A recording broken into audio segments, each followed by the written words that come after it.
Посольство США в Баку в своей записи в X обвинило власти в давлении на свободную прессу, назвав по сути трусами. Международная критика репрессий правительства в отношении свободных СМИ и гражданского общества является результатом одного – репрессий правительства в отношении свободных СМИ и гражданского общества. Факт в том, что с ноября 2023 года были арестованы почти 3 десятка журналистов и блогеров. Трусостью ли является вопрос «почему?» Или настоящий трусливый акт здесь? Это попытка отвлечь азербайджанскую общественность от этого факта. Посольство США в Баку. Недальновидные шаги Ильхама Алиева и его высокомерие привели к тому, что даже дипломатические представительства, такие как посольство США в Баку, начинают открыто указывать на преступления его режима. Это знаменует новый этап в отношениях Азербайджана с Западом, который все больше рассматривает действия Алиева как угрозу демократическим ценностям и свободе слова. Возможно, Алиев надеется, что с возвращением Дональда Трампа к власти он сможет использовать израильские связи для улучшения ситуации. Однако этот план выглядит крайне сомнительно. Буквально накануне два американских политика, один республиканец, другой демократ, пригрозили Турции санкциями, что демонстрирует, что американская политика остается принципиальной вне зависимости от партийной принадлежности.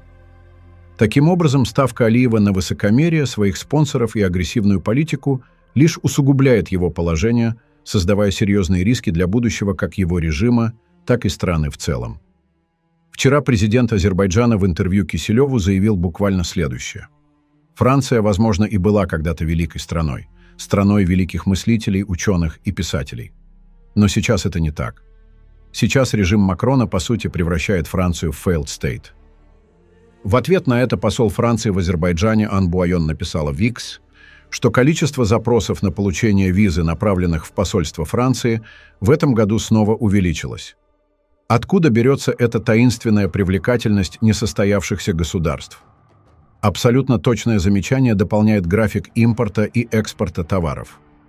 Фактически, с одной стороны, мы видим огромную бензоколонку, экономика которой абсолютно не диверсифицирована, с устаревшими структурами, убогий, примитивный монокультурный механизм, зависящий от нефти и газа. Структуры этой экономики давно вышли из моды и, по сути, являются пережитками прошлого, не способные развиваться без постоянных инъекций извне.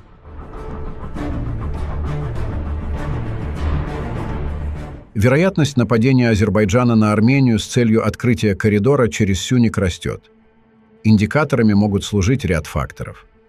С октября по ноябрь этого года были осуществлены рекордные поставки оружия из Израиля в Азербайджан. Вторым индикатором является активизация учений Азербайджана наступательного характера. Баку провел даже 3 учения с Ираном, пытаясь показать, что ничего против Исламской Республики Азербайджан не имеет. Еще одним индикатором является работа над общественным мнением в Азербайджане и обсуждение целесообразности проведения военных операций в Сюнике. Кроме того, Баку ставит перед Арменией заведомо невыполнимые предусловия. Срочное изменение Конституции, диалог с общиной так называемого Западного Азербайджана и демилитаризация Армении. Что касается геополитической обстановки, то роль России и Ирана в регионе снизилась, а Турции возросла, что открывает историческую возможность для Азербайджана, который готовится к агрессии против Армении. С течением времени растет роль Азербайджана как посредника между Турцией и Израилем, о чем в Израиле стали говорить активнее. Последний визит помощника президента Азербайджана Гаджиева в Израиль может быть связан с попыткой сгладить противоречия между Турцией и Израилем и избежать конфликта между ними. Визит может быть связан также со стремлением показать, что интересы всех 3 стран совпадают на Южном Кавказе. Для ослабления позиций Ирана могут существовать 3 направления – Йемен, Ирак и Южный Кавказ.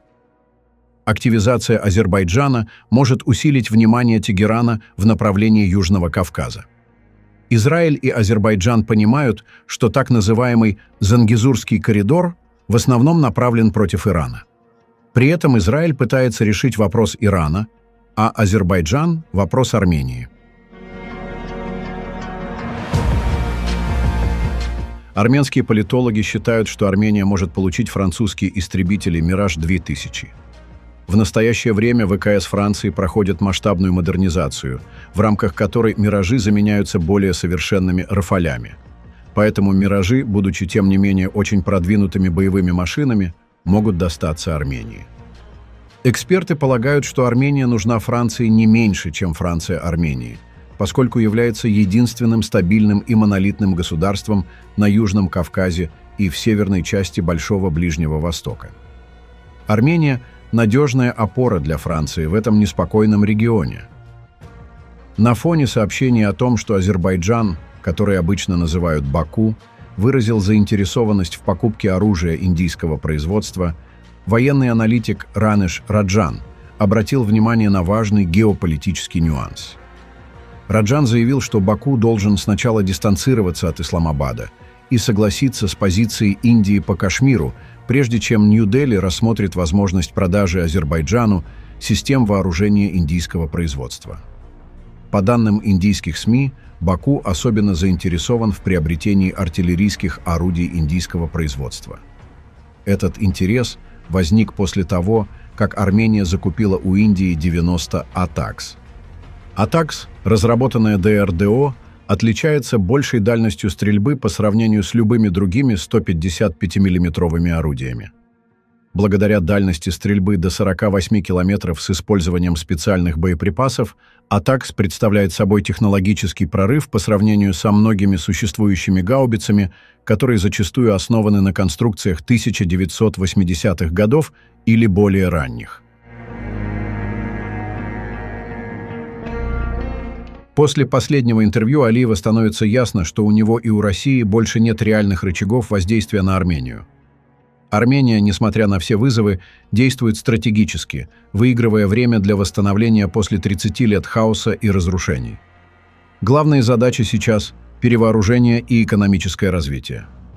Алиев, добившись контроля над Арцахом, отчаянно ищет новые оправдания, то ли для агрессии против Армении, то ли чтобы объяснить роскошную жизнь своей семьи на фоне бедственного положения простых граждан процветающего Азербайджана.